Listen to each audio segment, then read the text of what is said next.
One of the last things I got to do before lockdown began was to lead a number of classes with first year pupils at the grammar, exploring the question, where is God? And while many of the pupils wouldn't say they were religious or necessarily believe in God, I'm always surprised how the young people engage in these sessions and how considered and well thought out their responses are. And to help them think through their own answer, I asked the pupils a series of questions to reflect upon.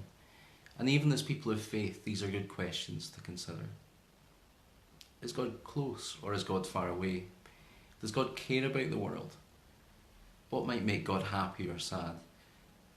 What might God want to say to us? And what might we want to say to God? So today I wanted to show you some examples of the artwork they produced during the class, based on this question, where is God?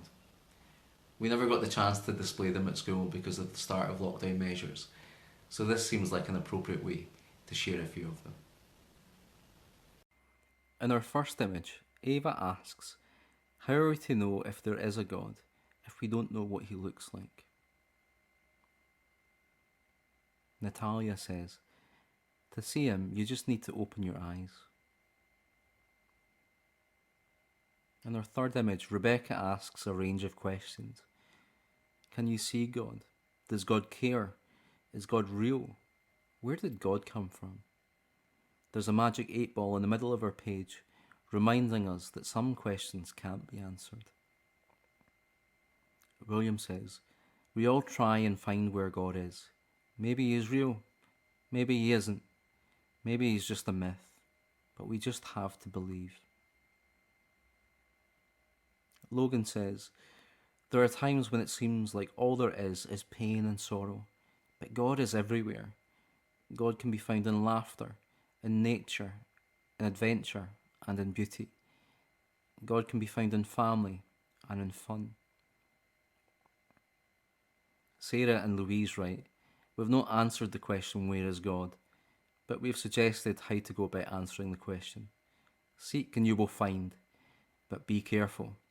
If God was at the touch of a button, would you dare click it?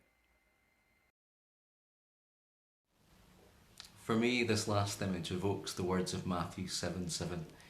Ask and it will be given to you. Seek and you will find. Knock and the door will be opened to you. Here we learn that in the very instant of asking, we receive. In seeking, we find. And in knocking, we enter. Here, seeking and finding don't follow one another as day follows night, but occur simultaneously as heat emanates from light. I'm sure at some point in our life, we've all asked that question, where is God? In the times in life when things are difficult and God seems absent or distant. Peter Rollins, in his book How Not to Speak About God, offers this reflection.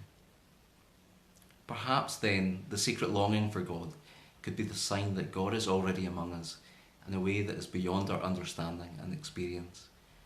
Perhaps this is what the psalmist hints at when he says, those who desire God lack no good thing. And isn't it the message of the Gospels when we read that we must seek first the kingdom of God and its righteousness? Here, desiring and seeking are placed over and above having and possessing. My favourite piece of artwork created in response to this question, where is God, is this one from Nicky. He says, newspaper clippings from today's news with barbed wire, my way of symbolising war and suffering for the world. In the top left there's a big tear in the fabric. Underneath is bright gold. This is where I think God is, forever growing larger in the world and in our hearts, biding his time to cover the whole image in gold. Our hymn today is hymn number 641, Seek Ye First the Kingdom of God.